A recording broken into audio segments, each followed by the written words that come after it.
ওই কলিজা, আমার এখানে একটা কিস করো না প্লিজ। এখন আদর চাই তোমার? তোমার আদর আমার সবসময়ই চাই। করো না এখানটায় কিস জান। এখন তো অফিসে যাচ্ছি, এখন আদর করলে লেট হয়ে যাবে তো জান। লেট হলে হবে।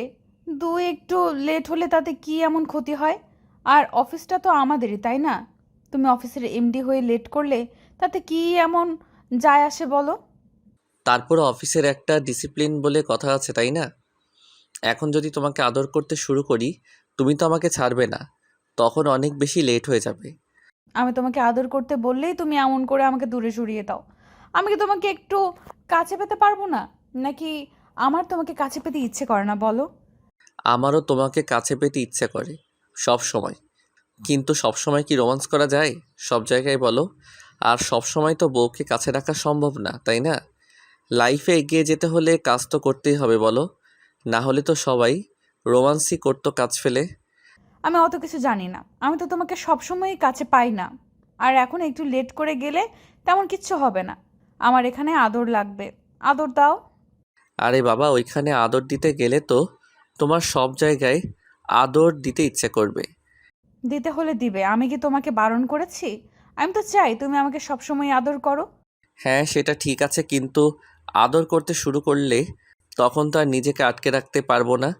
তারপর আমাদের মাঝে সবই হয়ে যাবে। তুমি কি ভয় পাইতেছো যে সবটা করতে গেলে আমি তোমাকে বাধা দিব নাকি? তোমার আমার সাথে রোম্যান্স করার ইচ্ছা নাই বলো? আরে বাবা, আমার তো ইচ্ছে করে আমার বউটাকে সব সময় আদর করতে, কিন্তু কি করব বলো? ইচ্ছা থাকলে কি উপায় আছে?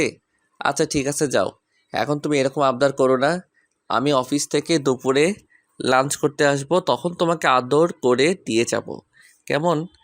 আমি বলেছি না আমার এখনই আদর লাগবে। তুমি এত বাহানা দিতেছো কেন? এখনই তুমি আমার কাছে আসবে। আর আমার এখানে অনেকগুলো কিস চাই। দেবে কিনা বলো? আরে বাবা, পাগলামি করতেছো কেন? তুমি তো জানো এখন আদর করতে শুরু করলে তুমি আমাকে কিছুতেই ছাড়বে না, আর সবই হয়ে যাবে। আর এই সকালবেলায় যদি সব হয়, তোমাকে আমাকে তো আবার গোসল করতে হবে। আর বাসার সবার সামনে এমন কিছু হলে তো লজ্জায় পড়তে হবে, তাই না বলো? তুমি আমাকে আদর করবে না সেটা বলো। আমি খুব ভালোভাবেই বুঝতে পারছি তুমি আমাকে আদর করতে পারবে না, তাই তো? তোমার মত তোমার মাঝে দুর্বলতা আছে, তাই বেশিক্ষণ আমার সাথে টিকে থাকতে পারবে না। আমাকে ভালোবাসার সুখটা দিতে পারবে না। ওই জন্যই এমনটা বলতেছো। ঈশান একটু মুচকি হাসলো, তারপর এগিয়ে এসে নীলাদ্রির গালের পাশে হাত রেখে বলল, পাগলি বউ, তুমি খুব ভালো করেই জানো আমি কতটুকু কি পারি। তাহলে আমাকে আদর করতে সমস্যা কোথায় তোমার?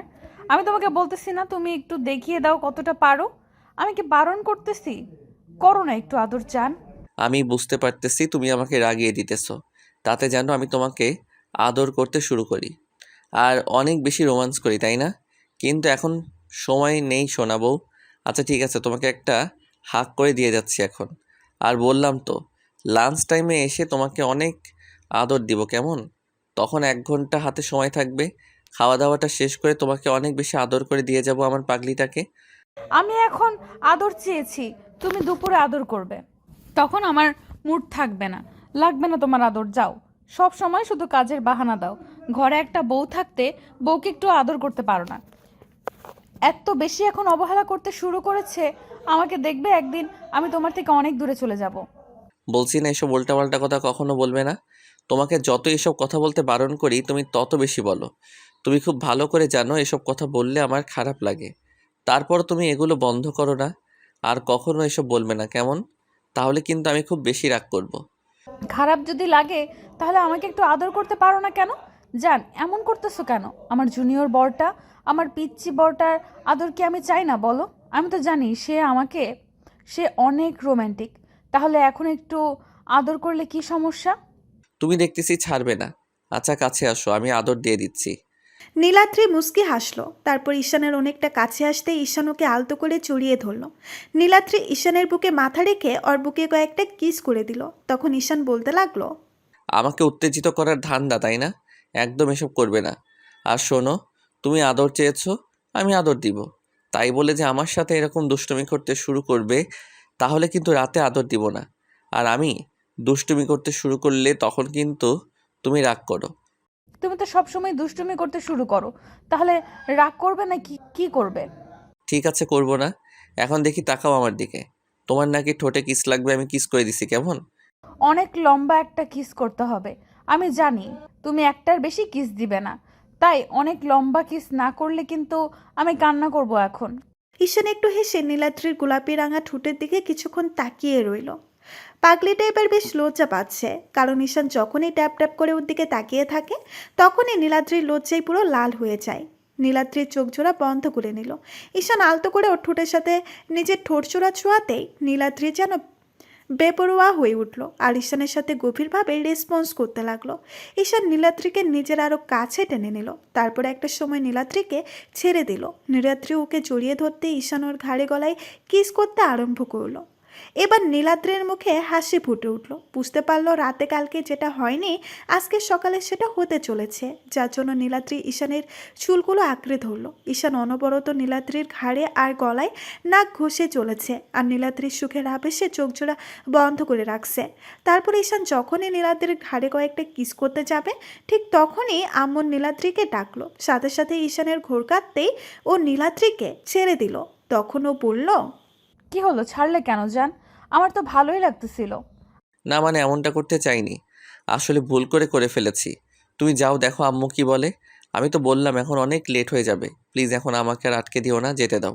নীলাদ্রি কিছু বলতে যাবে তার আগে ঈশান বেরিয়ে গেল। ও জানে নীলাদ্রি এখন ওকে আটকানোর চেষ্টা করবে, কারণ ঈশান যতবার ওর ঘাড়ে আর গলায় কিস করে দেয় নীলাদ্রি অনেক বেশি উত্তেজিত হয়ে যায়। এইটা নীলাদ্রির গভীর একটা দুর্বলতা। ঈশান চলে গেলে নীলাদ্রি একটা বিরক্তকর মুখে বলতে লাগলো, আমাকে আদর করতে আসলেই তোমার অনীহা বেড়ে যায়, তাই না? দুপুরে বাসায় না আসলে অফিসে গিয়ে রোম্যান্স করে আসবো।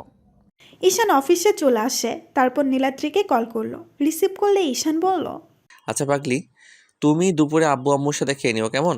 আমার অনেকগুলো মিটিং আছে আজকে, তারপর যদি সময় পাই আমি খেয়ে নিব।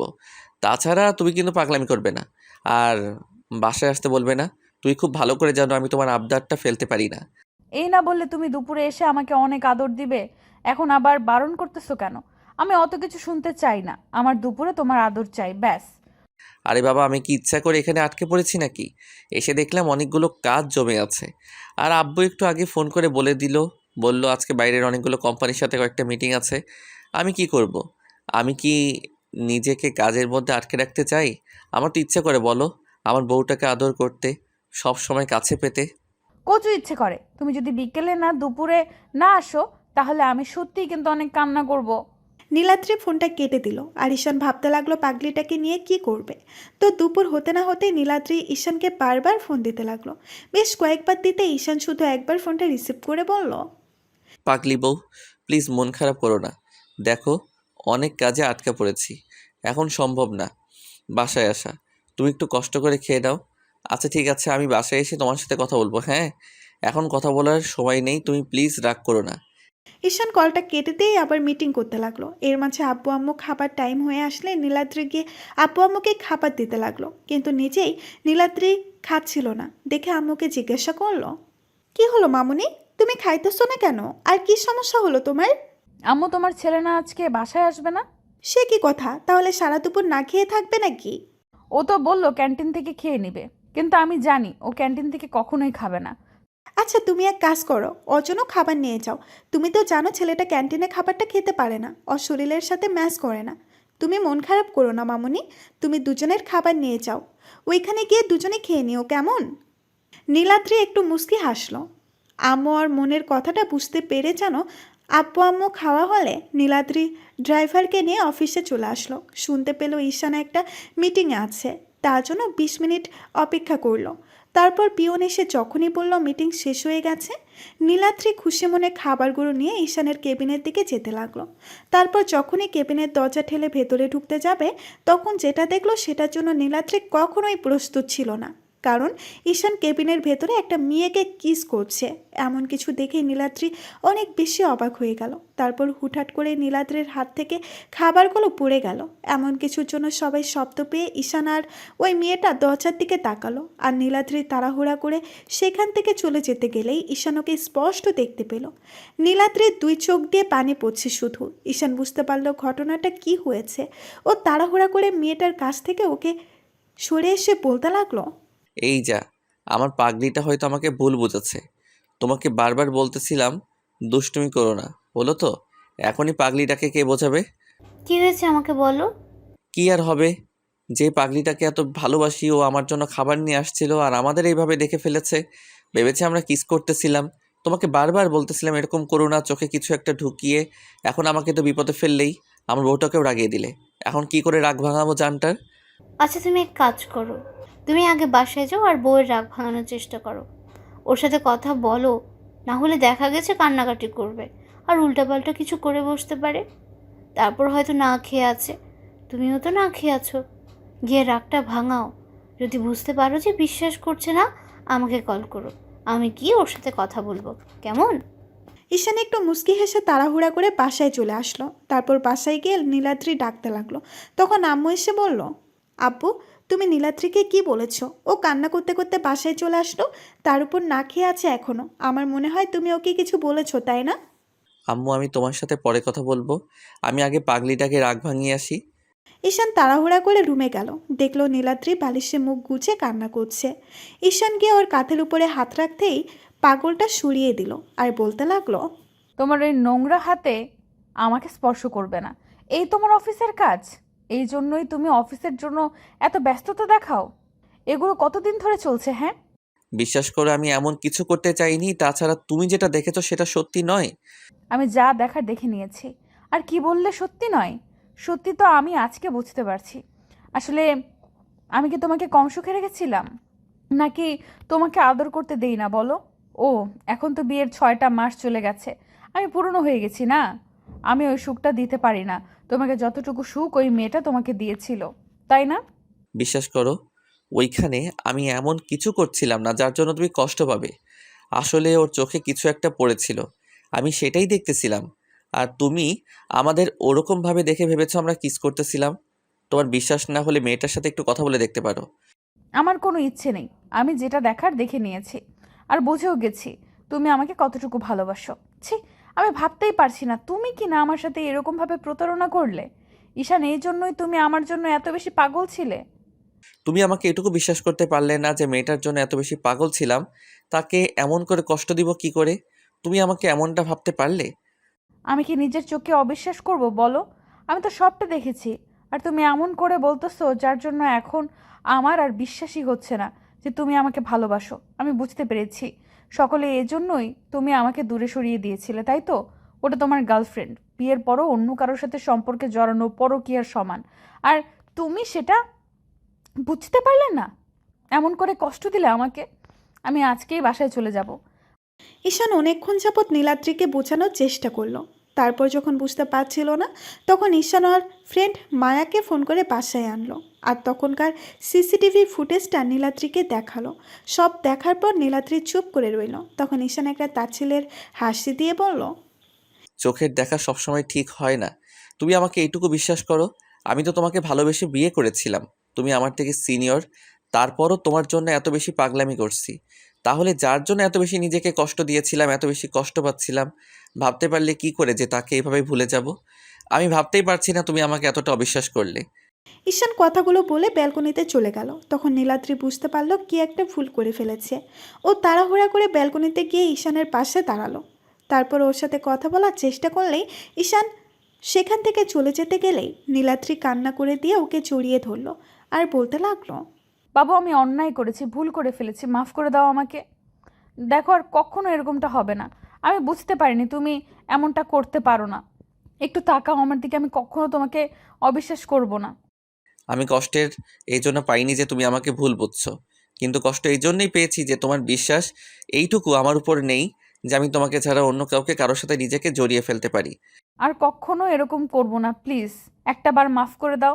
আমি অন্যায় করেছি, তার জন্য শাস্তি দাও। তারপরও নিজে কষ্ট পেও না, আমার খুব কষ্ট হবে তাহলে। নীলাদ্রি অনেকক্ষণ যাবৎ যখন কান্না করলো, তখন ঈশান ওকে নিচের দিকে ঘুরিয়ে তারপর জড়িয়ে ধরলো। নীলাদ্রি কান্না থামাতেই পারছে না, তাই ঈশান বলল, এবার কান্না থামাও, কষ্ট অনেক পেয়েছো আর আমাকেও দিয়েছো, এখন কান্না করতে হবে না। থামাতে পারি, কিন্তু আমাকে এখনই অনেক আদর করতে হবে। সকাল থেকে আদর আদর করছো, দেখবো এখন কতটা আদর নিতে পারো। আজকে সারাদিন আর তোমাকে ছাড়তেছি না। ঈশানের কথাতে নীলাদ্রি লজ্জা পেয়ে গেল। তখন ঈশান ওকে কোলে উঠিয়ে নিয়ে রুমের দিকে চলে গেল। আর বাকিটা ইতিহাস হবে। তো ভালো থাক। ভালোবাসা। ধন্যবাদ সবাইকে আমাদের পাশে থাকার জন্য।